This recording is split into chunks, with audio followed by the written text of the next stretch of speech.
Andrzej Zoran, a Russianist at Oxford University, recently commented on the crisis, or rather on President Putin. Leaders become prisoners of their own populist mythologies.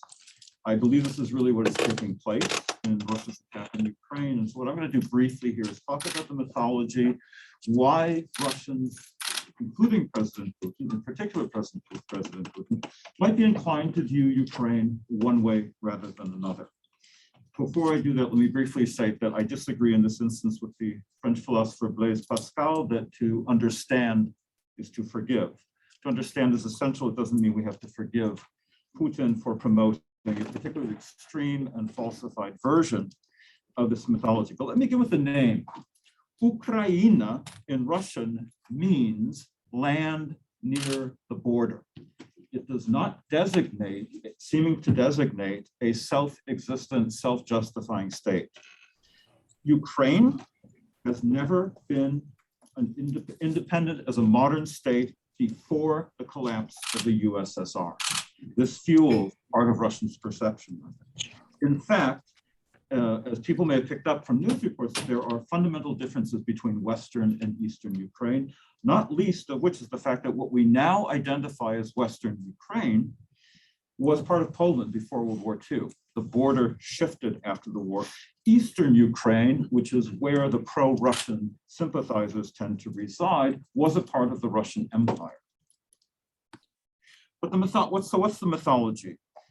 What I'm about to outline here very briefly was something that came out of 19th century Russian imperial historiography, which argued that Kyiv, or Kiev in Russian, was the cradle of Russian civilization. And I'm going to swap the term Russia for an older term, Rus. Russians want to make this synonymous with Russia. I'm going to use it as an independent term because there were several entities, several states, for instance, that called themselves Rus. In fact, this is why we have these different country names. Russia always referred to itself as Velikaya Rus, Great Russia. Ukraine was Chervonaya Rus, Red Russia. Hence, Byelorussian is White Russia, the third member of this trilogy. Why is it viewed as the cradle of Russian civilization? Because a great prince, Grand Prince of Kiev, whom the Russians called Vladimir and the Ukrainians called Volodymyr in 988, converted his people, or at least his upper classes, to Christianity. Early Rus chronicles actually describe the Apostle Andrew arriving and sailing up the Dnieper River. So this is, of course, a myth, but this is the foundational myth of the Russian state, that Russian Orthodoxy first came to Kiev. And then the Russian state, in brief, moved northeast after the Mongol attack. Then they moved to Moscow. Then they became the center of a great empire. That has been contested. I won't go into details, but this is one version of a descent from Ukraine. In thinking about this, I realized there are parallels with the Serbian view of Kosovo, if anyone remembers another tragic war on the European continent. But the Serbian nation originated in Kosovo, which it views as its Jerusalem. There is a notion in Russian imperial culture, self-identity, that Moscow is the third Rome. Rome was the first, Byzantium was the second, Moscow was the third, and as Russians say, God loves things in threes, there never is a fourth. But before that, Kiev was considered the new Jerusalem because it was the site of Russia's conversion to Christianity. Putin, but there's an irony in this, a deep irony and a tragedy. Putin is attacking the cradle, what he would view in his mythologized understanding of Russian history, he is attacking the cradle of Russian Christianity, and if he follows that imperialist historiography, the cradle of Russian civilization. And this is partly, I think, what drives his intense will to reclaim it, but it also means that he's potentially destroying, and I have not heard, but I hope to God, none of the great cathedrals of Kiev were destroyed, have been destroyed yet by bombs. And I've encountered this attitude, I'll be brief here, I'm rounding up, among Russians, educated Russians. And here and there, before there was any kind of crisis, war, invasion, just random comments that seem to express a combination of disbelief and resentment that Ukraine was now independent. Where did they get off being an independent country?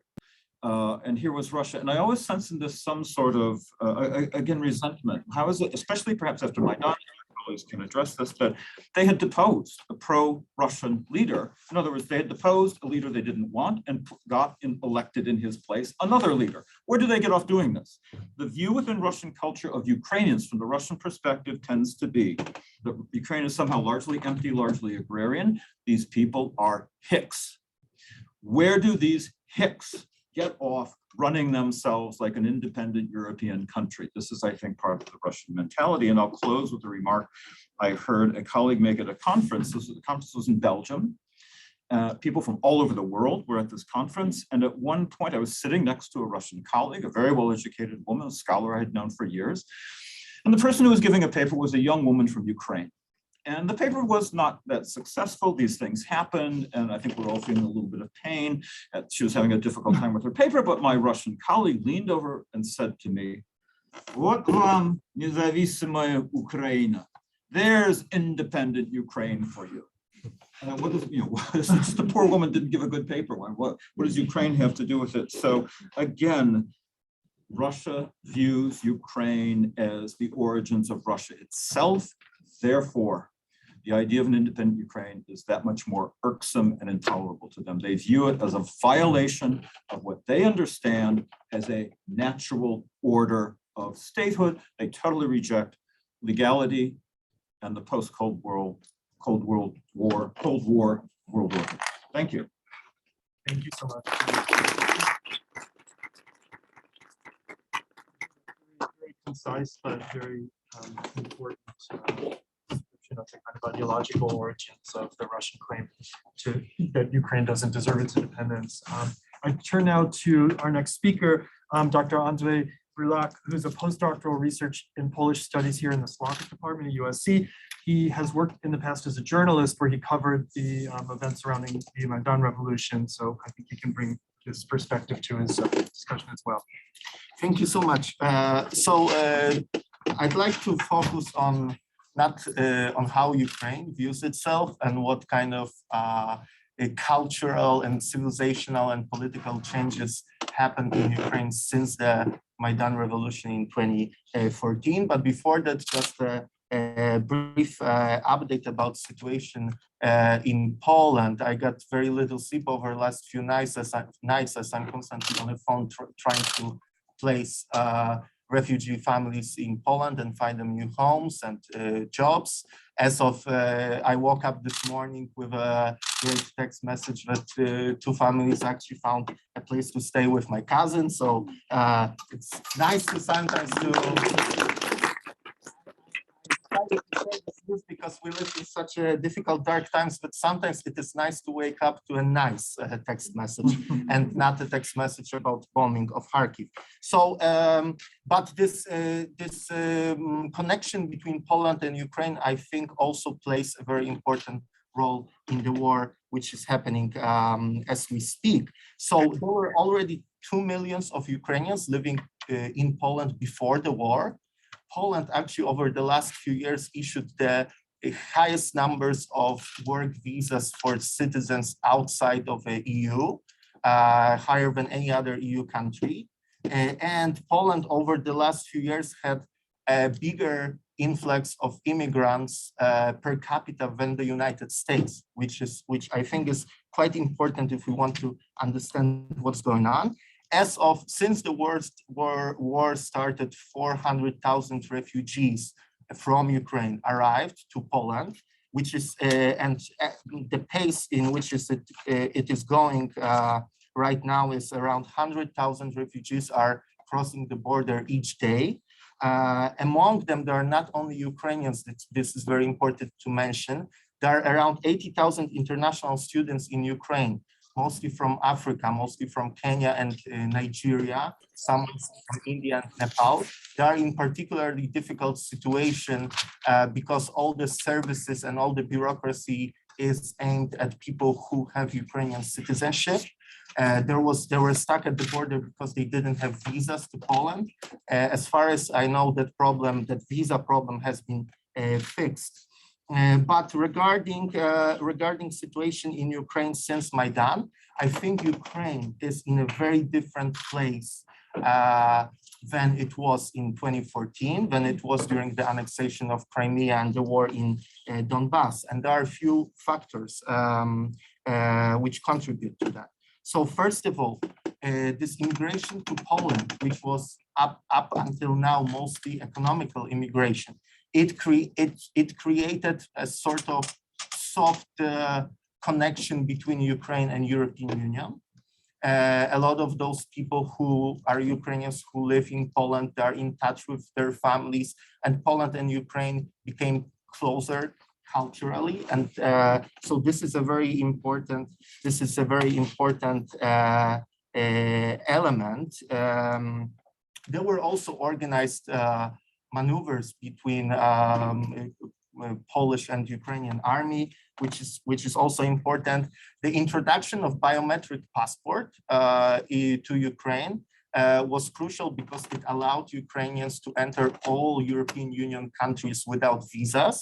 So Ukraine, without joining EU, opened to the West and opened to Europe, which is and therefore it is in a very different situation than Russia, where you need a visa, which is very hard to get to enter any Western country. Other than that, so Tom talked about this historical division between Western and Eastern Ukraine.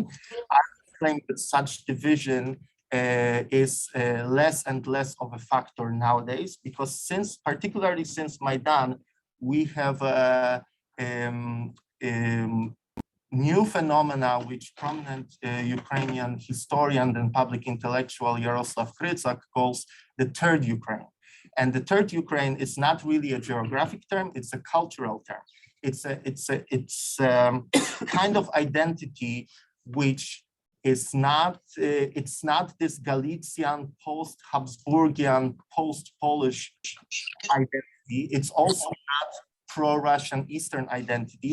It is an identity of Ukrainians who are culturally very close to Russians, who speak Russian, who eat similar food, listen to the same music, and so on, yet they feel on a level of citizenship distinctly different from Russia.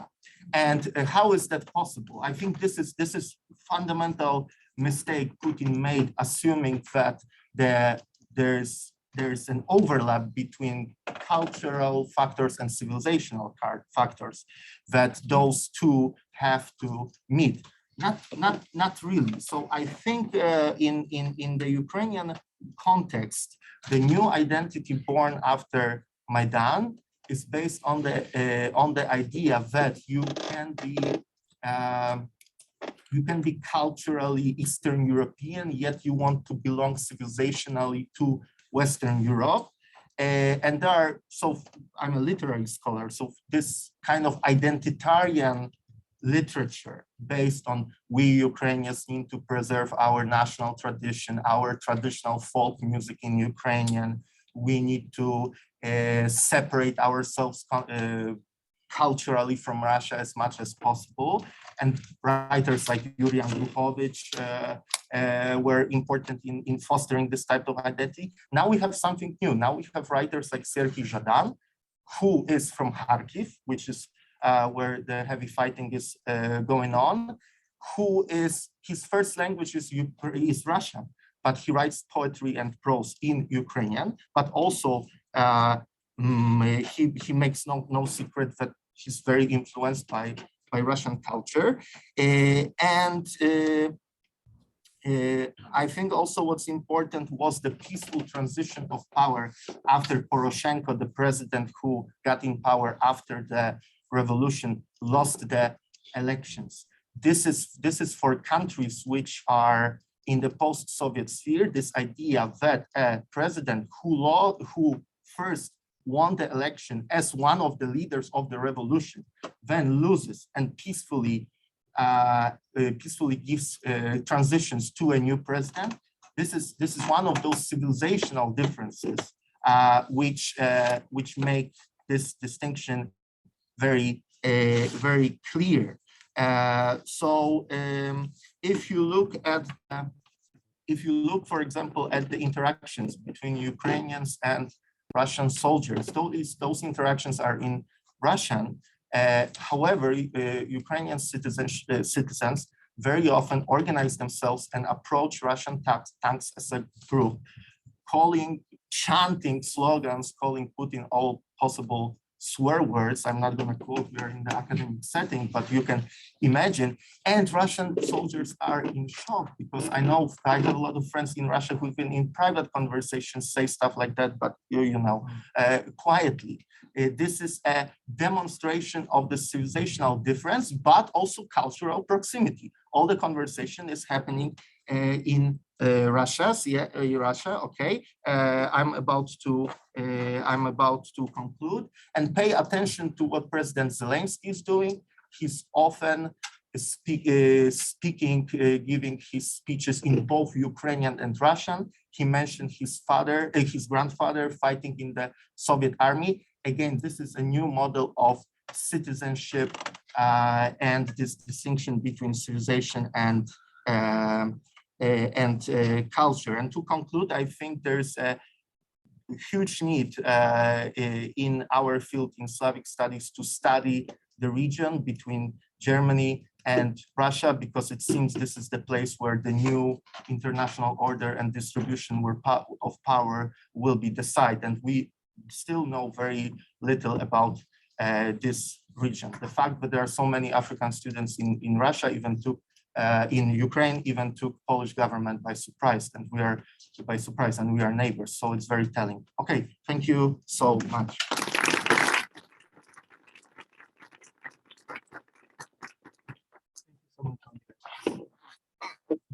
Amazing to hear the work you're doing on the ground from afar while you're providing this kind of. Our next speaker is Steve Swerdlow, who's a human rights lawyer and expert on post-Soviet space, and he's here as an associate professor of the practice of human rights. Yeah, thank you to GPI.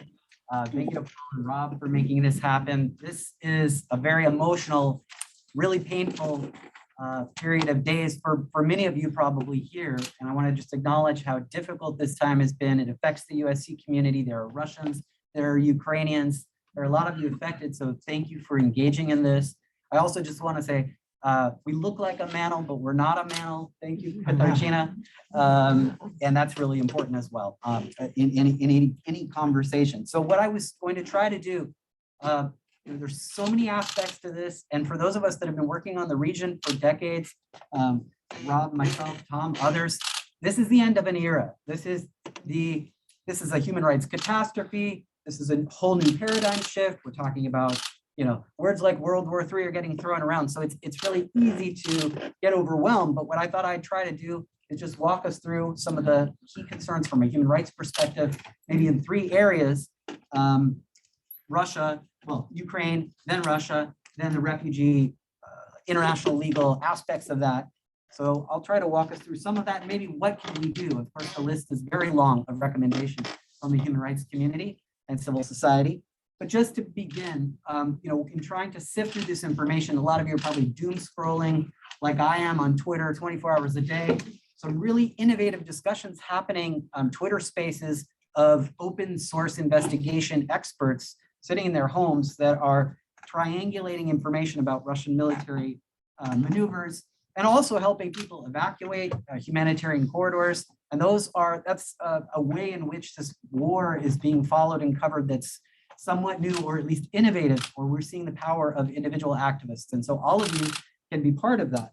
But in terms of staying abreast of what's happening, I go to the UN Office of the High Commissioner of Human Rights, which is constantly updating their reports on civilian casualties. And as of midnight, March 2nd, so this is already outdated, OHCHR says 249 have been killed, 553 injured. But of course, they also say the figures are much higher given how hard it is to get information out of many zones of conflict, including, especially right now, we see the southern part of Ukraine, Kherson, Mykolaiv, Mariupol, everything north of Crimea being engulfed by what appears to be more successful on the part of the Russians in their tactics than what we've seen in the recent week around Kiev. But by and large, people are dying because of indiscriminate shelling and bombing, use of heavy artillery on apartment buildings and other densely populated areas. You might have seen the news that the Holocaust site, which I visited, it was a sacred space for so many people.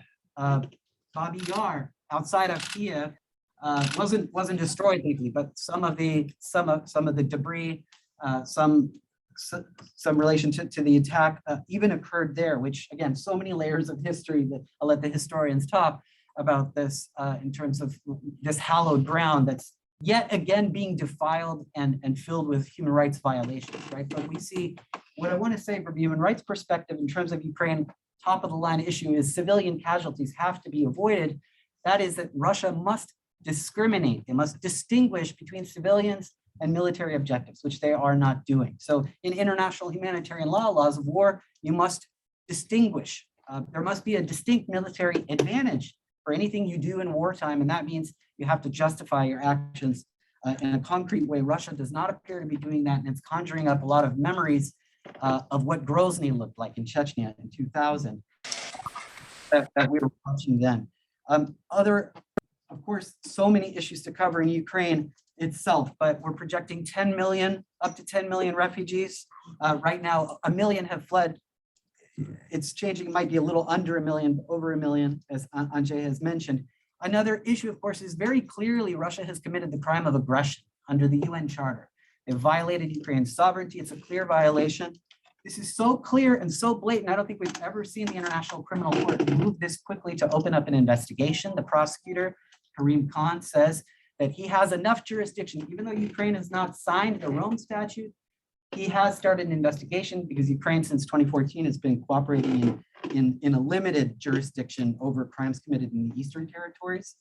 Just keep me on time if I'm just slowing Ukraine here. But I'm looking, what am I looking at closely? I'm looking at how do you evacuate civilians from southern Ukraine, which is now apparently a lot of it under Russian invasion. So I'm hearing from a lot of really panicked people. It's good news, of course, there's some discussions about humanitarian corridors, but like anything that's going on here, these peace talks that Putin is engaging in at the Belarus-Ukraine border, they don't appear to be done in good faith. And so I'm thinking much more about Grozny 2000 than I am about some sort of civilized conduct of war. So the ICC should be supported, and we should do everything we can to make sure it has the resources to collect information. By the way, a lot of that will consist of things that you all can find and record video evidence of war crimes being committed in real time.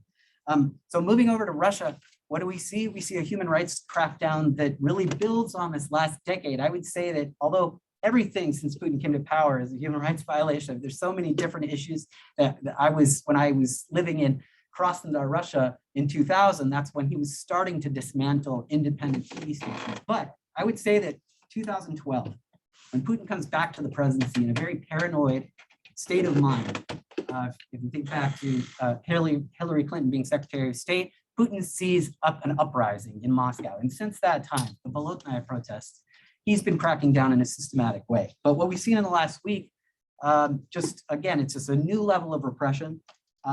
We've seen Echo Moskwy, the independent radio station, go off the air, TV Rain, a source that I go to watch information. And we've seen the foreign agents law, a particularly pernicious law being used to shut down Memorial, the longest, oldest, most established, most important organization. And so I think that crackdown, and of course, 7,600 Russians detained for protests as of March 3rd. So with that, let me just close by saying recommendations. What can you do? What can we do? I started with the open source investigation idea. So if you can collect this testimony, if you have your own networks, join this effort, collect this information, report it, don't let it disappear. Support Russian civil society, they need it more than ever. I know there's a conversation about inviting scholars to USC from Ukraine, even from Russia. I'd say we need to push the Biden administration to accept refugees as much as possible, in addition to what's being done in Europe. We need to also not forget that there's a lot of racism being, as I think you mentioned, Africans, folks from the Middle East, South Asians not being let into Europe in a shameful way. And finally, probably one of the areas that I'm not an expert in, but is really important, is putting an end to Putin's crypto wallets. That is, oligarchs and individuals and entities where he stores his money. When you look at his financials, he's actually a very modest individual. Really doesn't have that much to his name, but the crypto wallets that are walking around and parking their yachts all around the globe, that's what Ukrainian civil society is calling for us to put an end to, is to cut off that money so that the oil and the gas sectors and everything that's fueling this war can be put to an end immediately. Thanks.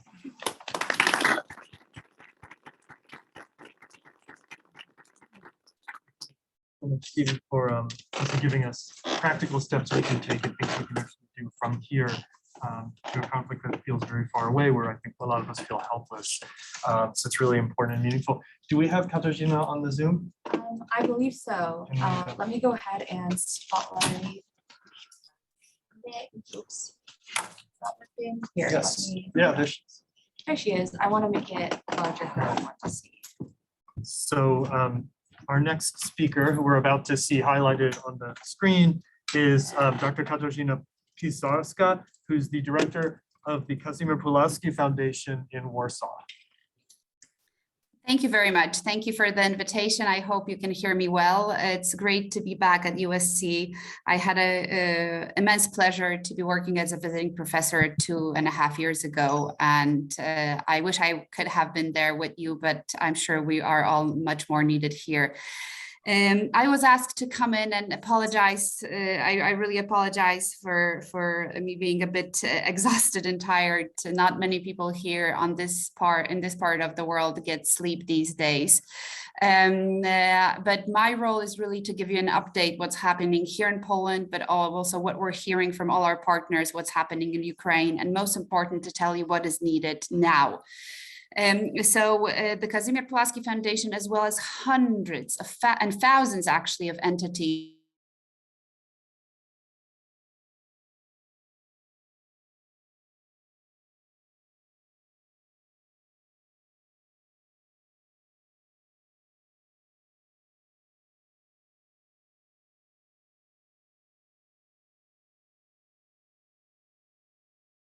my foundation has taken on 30 of our friends, partners, their families, and they are with us already working on behalf of Ukraine in our offices.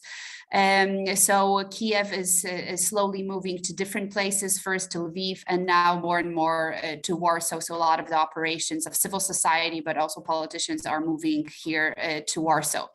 And our role, of course, varies depending on organizations. On the side of refugees, I have to say we've got this. So far, we've got this. In Poland, there are no refugees camps. What you can see maybe are reception centers where people, children, and mothers do not stay longer than 12 hours, and they're usually picked up by either somebody from the Ukrainian community. As you said, that's 2 million Ukrainians here who take Ukrainians to their houses, but most importantly, thousands of Poles have taken Ukrainians into their houses. And also now we see next stages, so trying to find schools for these children going into Polish schools, and most importantly, of course, providing them with the opportunity to work, because most of these Ukrainians, if they have an opportunity, they want to, at least for the interim period, start doing something if they cannot directly help Ukraine.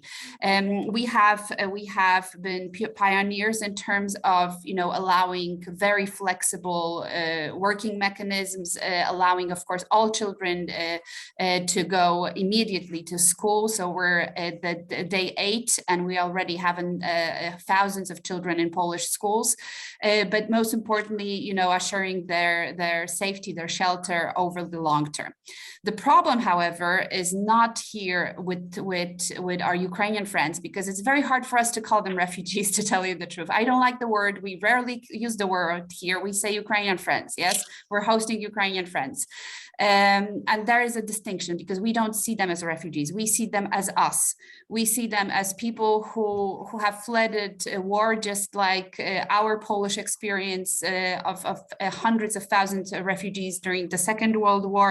So it truly resonates. But the problem is somewhere else. The problem is on the Ukrainian side. It is on the Ukrainian side in the sense that Ukrainian cities need now urgently humanitarian assistance, and the Ukrainian military needs urgently military assistance. We've also in the foundation did, starting from day one, dozens of shipments, but in small buses. There's hundreds of organizations that are also moving things through the border, but this is yet not organized in the way it should, meaning a very big humanitarian corridor that would be going on daily basis by the thousands. Why isn't it happening? Of course, we don't have security guarantees from Vladimir Putin that he will not bomb these corridors if we open them. So that is why politicians from not only Poland, but from all countries, Samantha Powell was just here, I met her 2 days ago, are simply very wary of officially opening these corridors. It doesn't mean that help is not moving through the border. It is moving. Again, my foundation went with dozens into Lviv, and we moved that into Kiev. So I mean, the border is fully functional and fully opened.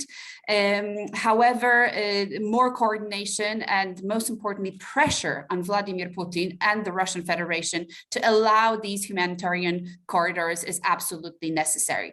We had some information today that there is some agreement on the kind of southern part to open such a corridor, but nothing on the main border with Poland that could take that aid into Ukraine.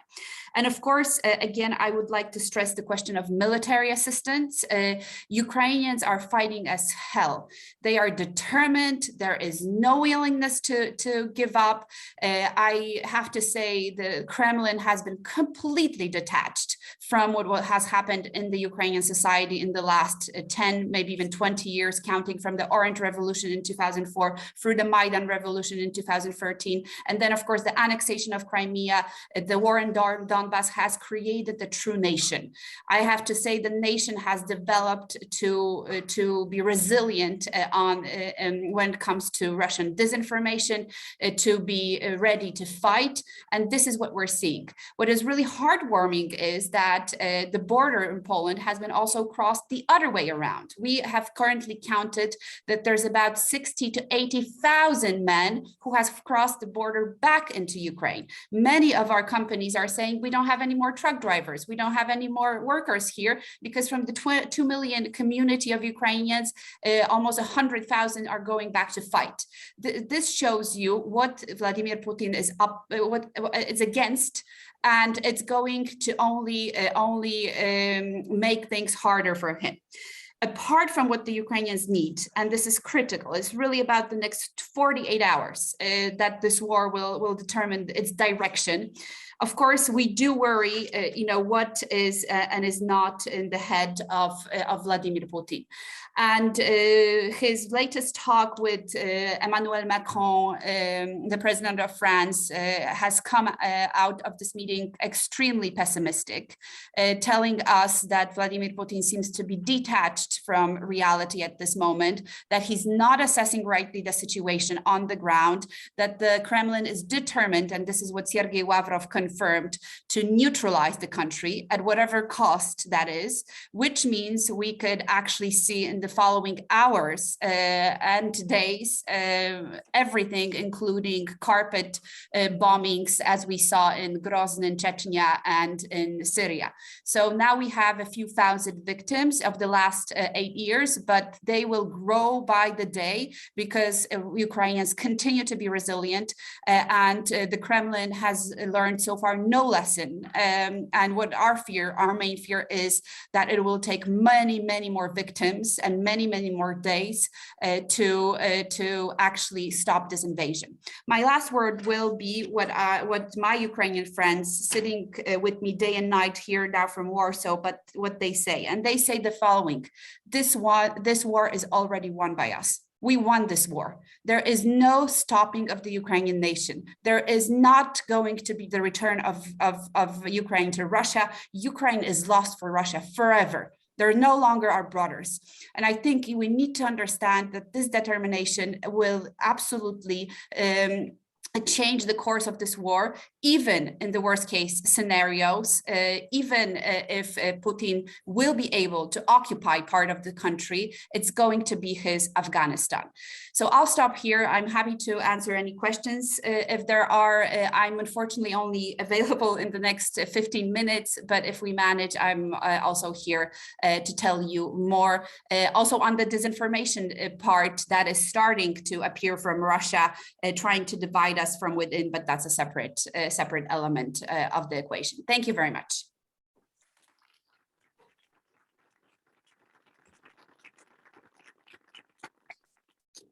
So much, Katarzyna. It's really quite something to hear from you in the position that you're in, doing the work that you're doing. It's really quite moving. Our last speaker, and then we hopefully will have time for questions, is Professor Robert English from the School of IR, who can provide a bit of a perspective on the military situation, given his expertise and background. Okay, let me just get right to it. Time is limited, and you know much of this already. The situation on the battlefield, which of course, we want to, these things we've heard about are addressing the wounds, the refugees, but I'm going to point to what might stop the wounds and the refugees that we're addressing. So the root causes, which is the battle, the war.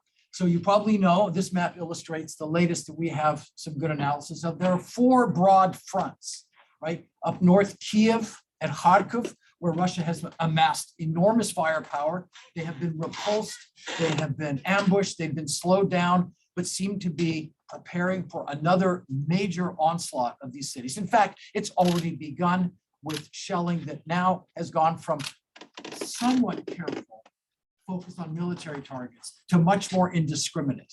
So as some have already said, the battle for Kharkiv, the battle for Kiev could look like Grozny, the way Putin seems to have turned his tactics and his commitment. In the east, the third front, the Donbass front, has been more static.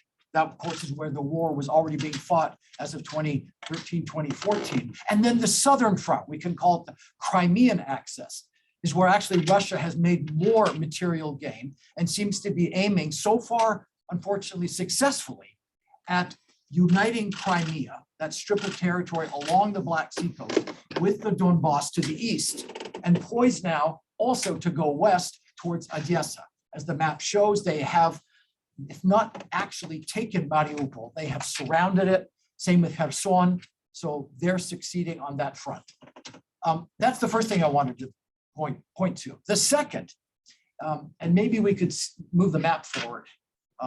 Yeah, this is just more of the same. This is from the Washington Post. The second thing I want to point to is those changing tactics and techniques on the battlefield. What people are talking about are 2 kinds of weapons that are now being used on more and more civilian targets. Civilian infrastructure, which means not just refineries, power plants, but administration buildings, hospitals, and schools. We're talking about these Grad, this multiple launch rocket system. Mia, press one more and we'll see. That's a real-time, that's how fast they fire. These are just awful weapons. Again, anywhere near civilian targets, they're terrible, and that's why casualties are soaring. And then secondly, the second new weapon, some of you have heard about the vacuum bomb. These are thermobaric weapons, thermobaric heat pressure or fuel air explosives, particularly ghastly, right? They essentially work in a 2-stage process.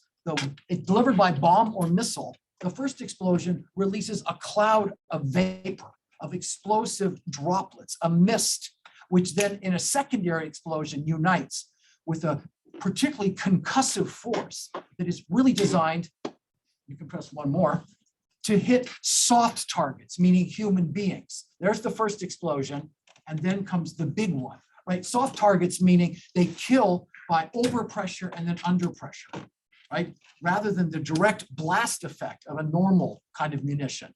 Instead, they first puncture eardrums, right? Puncture lungs, attack internal organs, and then it's all sucked out with the under pressure. They were designed, and we Americans have used them in Afghanistan to go after people in caves, in hiding, Al-Qaeda or ISIS. That's probably enough. It's pretty ghastly. We can adapt to the next slide. And now we're seeing them, initial reports of their use in Kiev. So Putin has decided not just to, in other words, bring out the heavy artillery. Only I wish it were only artillery. I speak figuratively, but just more and more brutal weapons, but has clearly crossed that line to inflicting indiscriminate damage and killing of the civilian population, right? So these weapons, just to be clear, are not banned. They're banned for use if they can impact civilians. They are legitimate weapons of war if such a thing can exist. Putin has now made a clear decision to go for it at all costs, which is why this fear of a Grozny-like outcome is well-founded. Now let me turn to the home front, right? And this is just a reprisal of what you know. This slide basically chronicles the accelerating the sanctions that have cascaded down on Russia. And beyond those that were orchestrated with such difficulty at the outset among America and its allies, now are taking on a life of their own, where countries, companies, organizations, sporting councils are all joining in. I call them spontaneous or cascading sanctions, which you know are seriously damaging the Russian economy. In the next slide, I simply have just a summary of what's happening to ordinary Russians. I won't talk about oligarchs, their dachas, their villas, their yachts. We're following that sleazy chronicle every day in the paper. But ordinary Russians, right, with ATMs out of money, with banks closing or limiting withdrawals, are feeling the effects of a collapse of their financial system. Right? The whole trading halted on the Moscow stock market. The central bank forced to raise interest rates to colossal levels, trying to prop up the ruble without success. A couple of days ago, the ruble passed that symbolic, dreary milestone of 1 ruble being less valuable than 1 American penny. Right? It's more than 100 rubles to the dollar. And that means that anything imported, if you can still get imported goods, because companies like Apple and Nike and so many others are not going to sell to Russia anymore. But even where there are imported goods, their value, their cost, rises accordingly, and they become absolutely unaffordable. So inflation is hitting at the same time. We don't know yet how this will impact. I mean, obviously the aim of these sanctions is to change Putin's path. We can say that they are working as advertised. They're having the impact on the Russian economy that we'd hoped. But of course, their ultimate objective is impacting Putin and his inner circle, and we still don't know what will happen there. I'll close by looking at myself. I'm going to assess myself because prior to the invasion, in speaking to students twice at GPI, to the media and so forth, I said that I thought the likelihood of a major invasion of Russia was low, and I was wrong.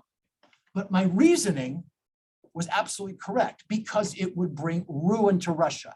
It would, number one, be enormously costly in blood and treasure, and it's soaring, right? More than 5,000, perhaps nearing 10,000 Russian casualties just in less than a week. Secondly, it would do the one thing that Putin didn't want to do, which is unite the NATO, the Western allies, against him. And it's done that in spades. And third, that it would just destroy his legacy, destroy Russia, and in no way could it ever justify its objectives. That's even if it succeeded, and it's manifestly failing. Where we go, what will happen in the Kremlin, we don't know still, and I won't even speculate there. But that's my overview of where we stand now on the battlefront and on the home front. I'll stop and maybe we can go right to questions. Yeah. And we have a few minutes left with Katarzyna. Right. I think.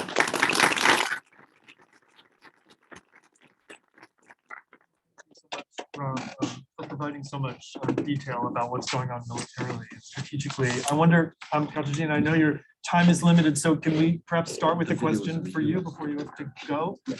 Absolutely, please do. Any hands here, or are you not monitoring the Zoom for hands? Well, we have one question in the chat if no one has a question here, which Katarzyna is for you. It's from the United States. What can we do to help? I know we talked a little bit about that earlier, but is there a certain call to action you have for us, maybe as students or academics? I think the biggest ask that I hear every day from my friends who stayed in Kiev and Lviv, some of them decided to stay in Ukraine, is that there has to be some better way to protect the skies. That Ukrainians are able to, push Russians out on the ground if there is a way to protect the sky. And I'm not talking right now about a typical no-fly zone, because that is extremely difficult to do. That would mean NATO would have to directly engage into military combat with Russians, and that would be World War III. Nobody wants that. That's obvious. But I think we need to be very strategic about how we support the Ukrainian Air Force. There is already a very big donation by Central European countries, Poland, Romania, of MiGs.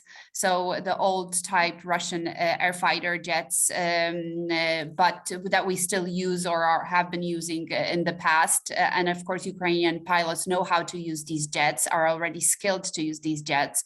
But again, protection of sky is key, because it is from the sky that the majority of Ukrainians are dying right now. And that's why they're in bomb shelters. This is not because of the invasion in tanks. The real threat comes from the sky. So that is my first request to all of you. If you know politicians, if you know representatives, if you can support anything, there has to be a way to protect civilians from bombs. And I'm sure we can figure this out, but the pressure has to be on. And of course, second thing, support those organizations who are actually delivering to Ukraine. Yes, again, there's a lot of organizations which are here as we speak in Poland, and Poles and other countries in the EU are extremely generous with their time, with money, with everything that is needed here for Ukrainian friends. But many cities and parts of Ukraine are running out of food, are running out of water, have shortages of electricity. So this is a humanitarian crisis in the making. And if we don't get humanitarian aid there, we're going to see, as somebody said, not 1 million, but 10 million of refugees moving inside of the European Union and to Europe. So that is really extremely important. We have a hand over here. Hi, yeah, I have a good question. Yeah, I have a question for Katarzyna. Like you mentioned earlier that Poland isn't, or people in Poland aren't really seeing like Ukrainians as refugees, like they see them as like having some cultural bond. Do you think that could almost be dangerous to not associate them with the word refugee, or is there some sort of negative bias attached to refugee and they don't want to see them? And does that kind of tie it to, you've been seeing like a very colonized view of like how this whole issue is being covered, where we're seeing like differences between more like Black and brown refugees versus like white refugees? Yeah, so there's two things here. First of all, I don't think there's anything wrong if we see in people fleeing us ourselves. I think that only increases the solidarity and empathy of people. So and we're also, it is true. I mean, we are also quite integrated with the Ukrainians. 2 million community here in Poland has done its job. Yes, the Ukrainians have been among us. Every bigger company has employees from Ukraine. My foundation employs 4. So they've become part of our society. Yes. So we see their pain and we see their family's pain, and it's very personal. I don't think there's anything wrong in that. The second question you have is a very important question as well. What about those who are not Ukrainians?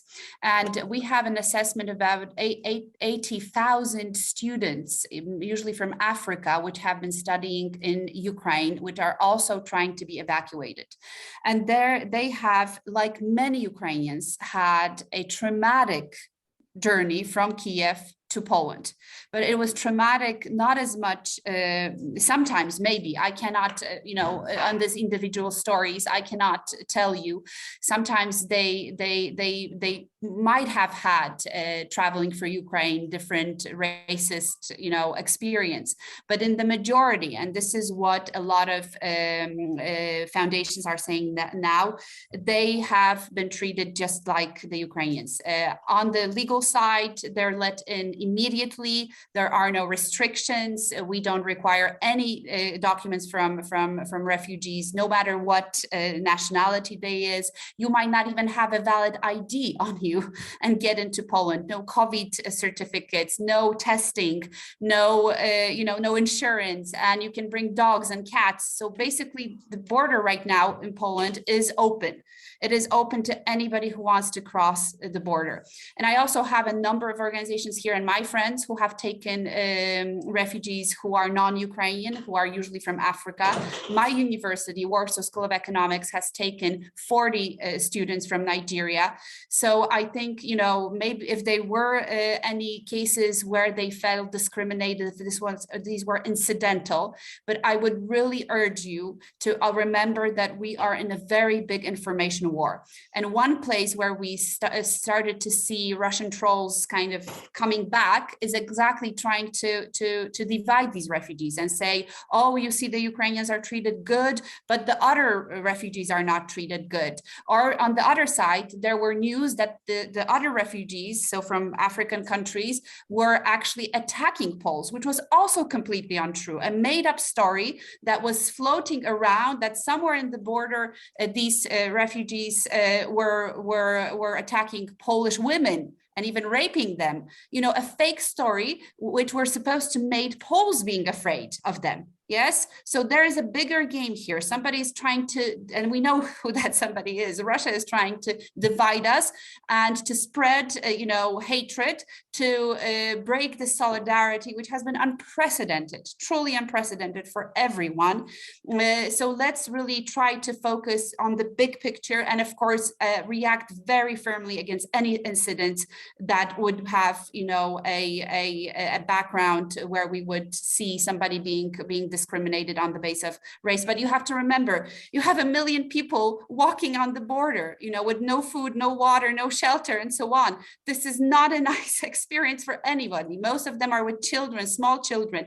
This is a trauma, yes, for everybody. This is war, yes. People are being stripped from their basic rights. So again, we need to see it for what it is. Thank you. Other questions? Maybe you have another minute, Katarzyna? Yes. Go ahead. Yes, I can take one more question, please. Everyone be brief, please. So the first round of negotiation, which is no breakthrough, do you expect any breakthrough in future negotiations and on what term? Could you hear that? Yes, negotiating with Putin. Try that. I think at the moment, these are not really full negotiations. This is listening to both sides. As we understand, first of all, the Ukrainians have gone yesterday or the day before to the border to negotiate with the representatives of the Russian Federation to listen what they have to offer. And they came back empty-handed. They said Russia is not interested in any peace negotiations. Basically, they want us to give up our cities and our sovereignty right now, create a puppet regime and demand neutrality, and that is not going to happen. So the demands in the first round were completely unrealistic and, most important, completely detached from the general sentiment of the society. Yes, there was no way, even if a government of Ukraine would want to implement them, the people would not allow it to happen. Yes, there was no way of implementing that. But at the same time, during the first round of negotiations, which the Ukrainians told me they were hoping that, the shelling would stop. The war would stop for a moment, because usually if you have these, there's a moment of calm. The contrary happened. That is when 2 days ago, Russians started to shell even more. of course, to put pressure on the negotiators, yes, that they can do much more harm. Today we also hear that there is no goodwill on the side of Ukrainians. And I think what I said about the conference between Emmanuel Macron and Vladimir Putin really tells you what the problem is. I mean, he's absolutely convinced that he can go the whole way and that he's not going out until he crushes the whole society. And that means hundreds of thousands of victims. So it's truly difficult to negotiate with somebody that is so determined to kill and so determined to destroy. So I think that the only way out of this crisis is really through an incredible sacrifice of the Ukrainian people that they're willing to do, to push the aggressor out of the country, and then negotiations can start. Because from the other side, we see no willingness to stop and use even harsher bombings, even harsher methods of trying to break down the will of the Ukrainian people. Thank you very much. It was lovely to be with you, and I wish you all the best. And please do everything you can to support Ukraine in this horrible aggression and the innocent people that are dying and fleeing Ukraine on a daily basis. Thank you so much.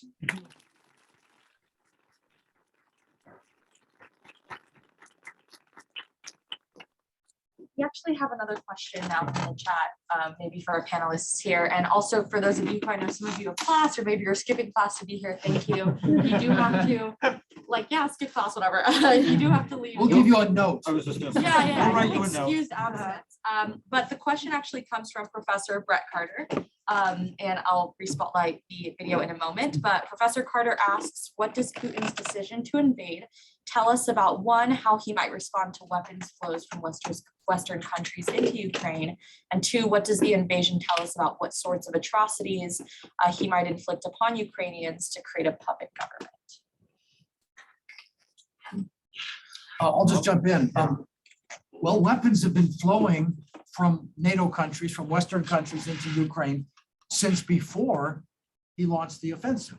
The reason the Ukrainians had some Javelin anti-tank weapons and other smaller defensive weapons was because they had begun those sales, those shipments years ago. Now they've accelerated. Now there's talk of more like Stingers, more effective anti-aircraft weapons, and more. So in Putin's mind, it was already there. He cannot point to it as an escalation. What I'm curious about is the possibility of what Katarzyna spoke of, delivering more to the Ukrainian Air Force, these MiG fighter jets, MiG-29s, which were a staple of the old Warsaw Pact, that remain in the arsenals of these other Central European countries, even as they joined NATO, which Ukrainian pilots could quickly fly. How you get them in the country, I don't know anything about the logistics of delivering large advanced weaponry in the midst of a war, but I have faith that we'll figure out a way to do it, and that will then tilt the balance. And that would mean Putin's anger directed at Poland, at Romania and Bulgaria, more even than at the US. Our F-16s are available, but no one can fly them. So I think, in answer overall to Professor Carter's question, if Putin wants a pretext, or if he's looking for something to infuriate him more, he'll find it no matter what is done. But these things have to be done, and they're already being done. If I could just come in with a question for my fellow panelists for a moment, and anyone in the room with expertise. If there's been some talk of this being a kind of moment, well, for one, the resistance in the Russian population who are risking imprisonment for showing up on the streets and being parts of these demonstrations. If there's any, one reads about the kind of that Putin's grip on power may be weakened by these events, and I just wondered if any of the Russia experts in the room or on the call had any insight into that, or is that just kind of a pipe dream? And then secondly, a colleague of mine said this is the Spanish Civil War of our generation. Of course, one hopes for a better outcome for Ukraine, but I'm wondering if, the impact of the kind of global mobilization on behalf of Ukraine, kind of how we see that playing itself out on the global stage over the next years. Tom, you probably have something to say about this. I have a brief response, which is really reformulating a question, but on the topic of the Spanish Civil War, I saw a video clip where a Ukrainian, I'm not sure whether he was a regular soldier or what, a volunteer, was being interviewed, and he said, "Non pasarán." So this is a live memory for them, that precedent. The way I would redirect the question to you, Paul, or anyone else who can answer it, in response to your question about whether the current level of popular protests in some Russian cities would change the course of this war, I doubt not. We're not there yet. They can arrest hundreds of people. They can arrest thousands of people. They can't arrest hundreds of thousands of people. But I think we're not there yet. I think it would take, and from what I hear and read, still a majority backs Putin in this. They're watching Russian state media. It would take, I think, a combination of a worsening war, bodies coming back, although somebody pointed out to me they have mobile crematoria, so the bodies are coming back. Somebody's got to realize that thousands of people are missing. And a combination of that with worsening economy might, on the popular front, start to shift things. My question, though, is, does anyone know, what are your thoughts, fellow panelists, on the likelihood of the Putin's inner cabinet breaking down and turning against him? Because as many people pointed out here today, the consequences for Russia are catastrophic. And they may not care what the West thinks of them. I think Putin lives in a totally different legal diplomatic world than things like the UN Charter, or and norms of international legality. But people are not, and not just because they'll have their toy boats taken away from them, but they can't go anywhere. They'll be facing a situation where they're going to lose all their wealth. They can't go anywhere. The country, moreover, even within the military, the vaunted mighty Russian army has been embarrassed in this. All they have left is carpet bombing and use of disproportionately powerful weapons for what they thought was going to be a quick operation. So the military has been humiliated. And at what point, does anyone here know, do they turn on Putin? We don't know. Let me say a couple of things in response. The economic pain will be tremendous. It's only begun. And it will hit Putin's base, that 50% or so that only watch state TV, that live far away from educated, urban, cosmopolitan centers. It will hit them hardest because they have the fewest resources, the least savings. That doesn't mean they will quickly turn against him. And it's also their sons and daughters, or the ashes of their sons and daughters, that will be coming home. By the way, the ally in the Orthodox Church, which figures so strongly in this narrative of Putin's, that church is not wild about mobile crematorium and the proper rituals of passing of an Orthodox soul. Leave that aside. I don't think the patriarch will turn on Putin quickly. No, but more broadly, we are more interested in what happens in those upper echelons, and that's hard to understand. The oligarchs are being hit tremendously hard. The military brass are being humiliated. You can imagine that just as occurred before the Afghanistan invasion, we now know from Glasnost, the historical record, most of the professional military and intelligence were against invading Afghanistan. But a group of isolated, semi-senile oldsters in a spasm of fury took that decision. Just take the S off that word and you have what happened here. In a spasm of fury, someone took this decision. So the military being humiliated is doubly angry because they told him so. And now they're suffering and their boys are dying and their officers are being disgraced. When does that all accumulate to enough pressure for a palace coup? It doesn't seem likely that a group could get together and persuade Putin, even if they were passionate and angry. We see oil companies making anti-war statements. I thought most interesting was a report in yesterday's Washington Post of a failed assassination attempt on Zelensky himself. How was it thwarted? Because somebody from the FSB, somebody high up in the Russian security service, leaked. What does that tell us about a crack in that armor of the Siloviki, the power ministers? But I'm always too optimistic. I see progress too quickly, and I'm sure Putin is fighting back ruthlessly against that. You might have seen this morning announcement of, what was the payment? $50,000, the equivalent of $50,000 for families of those whose sons, mostly sons, die fighting this war. So he's fighting back with money, with propaganda, cracking down on protests.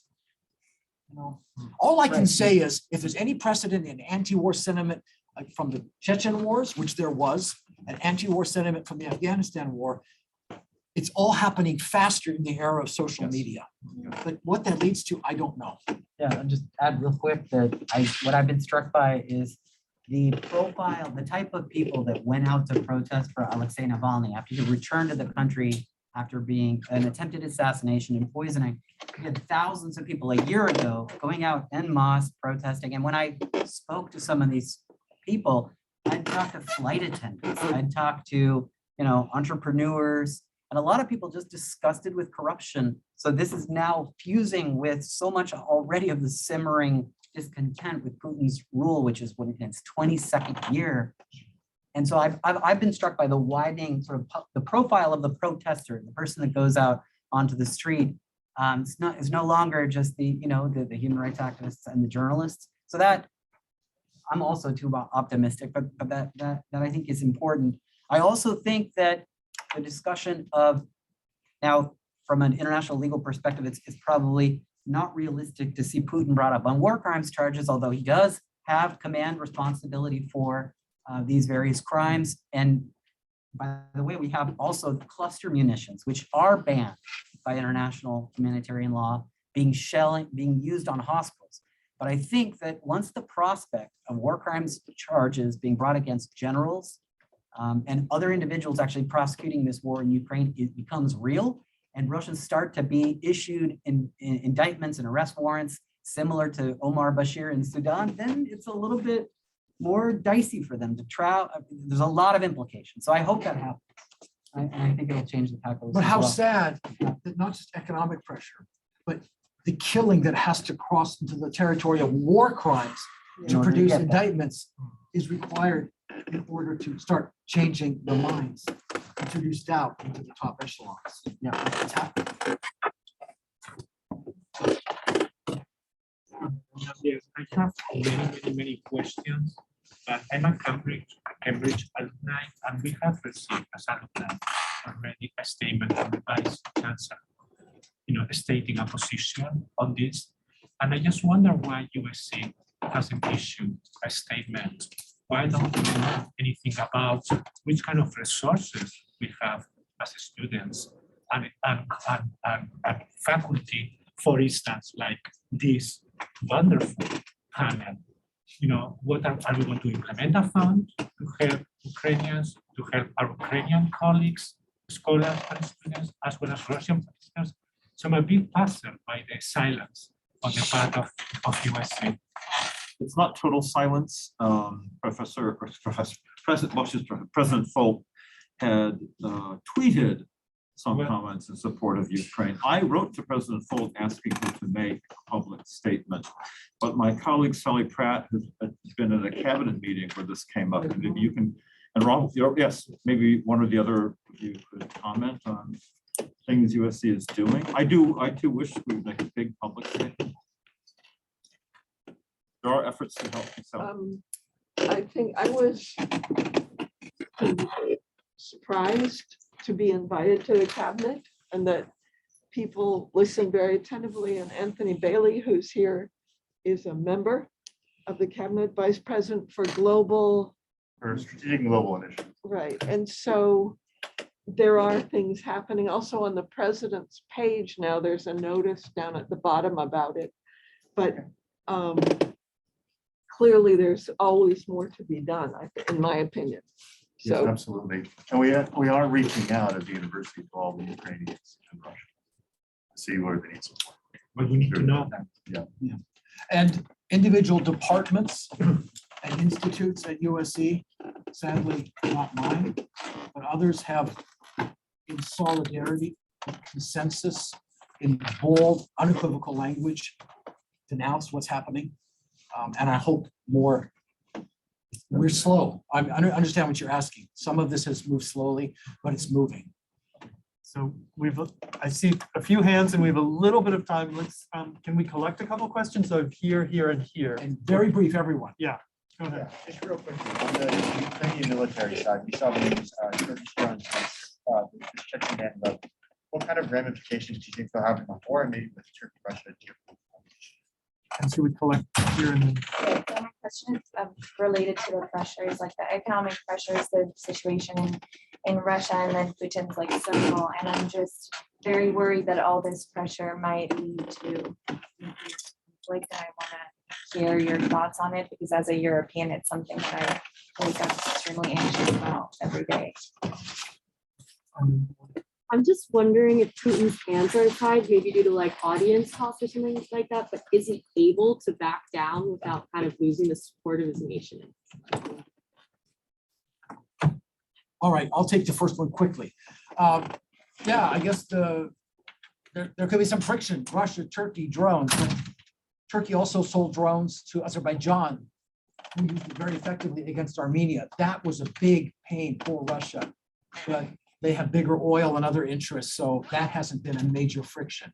But it's important, that is in the Ukrainian arsenal. We haven't heard a lot and seen a lot because they almost attack silently. But I think a lot of those dead Russian tanks were hit by Bayraktar Turkish drones. Do you want to speak to the nuclear issue also? God forbid. I know it's difficult to speculate. Look, I've been asked this and people always ask, is he crazy or not?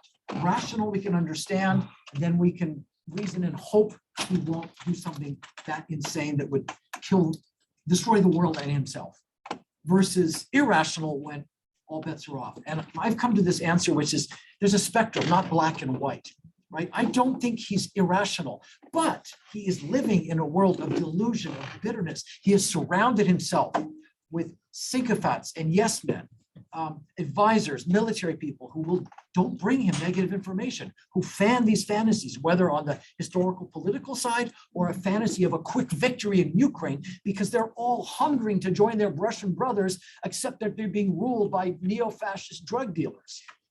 And he believes that. So the problem is this delusional world in which he is sort of, in his own terms, operating semi-rationally. What am I trying to do is give you a shred of hope that he hasn't fully gone insane and will therefore not quickly reach for some ultimate weapon.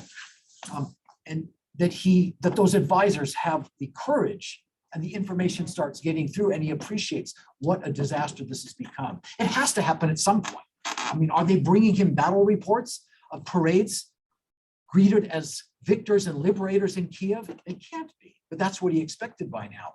So he has to come to some kind of resolution of this cognitive dissonance, but I yield to psychologists on when or how that might happen. It is also, I would like to mention in answer to Olivia's question about the relationship between Putin's and Russian public. Let's not forget the Ukrainian public, and let's not forget that there are a lot of family relations, friendships between Russians and Ukrainians. So even though propaganda in Russia is very strong and the independent media were shut down, there is a big exchange of information informally, and there's this narrative about Poland, which used to be part of the Soviet bloc, being inspiration of Ukraine. But I think now it might be one of the reasons of the war might have been that Ukraine, in a way, could have been an inspiration to the pro-Western Russians. We do talk about Ukraine as a poor country. However, if you look at the IT sector, very well developed in Kiev, in Lviv, in Kharkiv. If you look at the academic departments of microbiology, medicine at universities like Kharkiv and Kiev, there is a reason why there are so many international students there. And if you look at the relative integration of Ukraine with the West, for many pro-Russians, pro-Western Russians, that could have been an inspiration. So from the Putin point of view, you need to destroy this point of inspiration, which shows that you can, as a post-Soviet country, took a different civilizational path. But to conclude, we here in the West, in Western Europe, in the US, should already now, come up with objectives and realistic goals of how Ukraine will be helped and integrated once the war is over. there's a need for guarantees.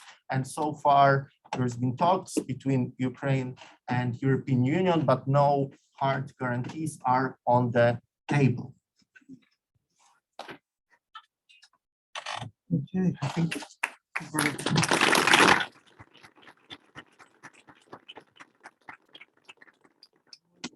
thank the Global Policy Institute and all of my colleagues for making it today. And I think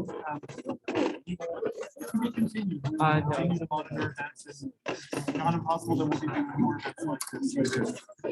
Yes, thank you to everyone for coming. And as you head on out, because I know a lot of you have classes too, I just want to say to learn more about events like these, there are a lot of conflicts happening all over the world, and Global Policy Institute is covering it all. So go to uscgpi.com. We also have a case competition next month, so if you're interested in learning about that, also visit our website to learn more. It's about misinformation and global media and global affairs. So, sorry, thank you all for coming. Yeah, sorry, there's a class in here at 2. And so, it's okay, they're fine. But if you want to like take the conversation, yes, it's totally recorded. Thank you. Okay, let's see. We were on Zoom.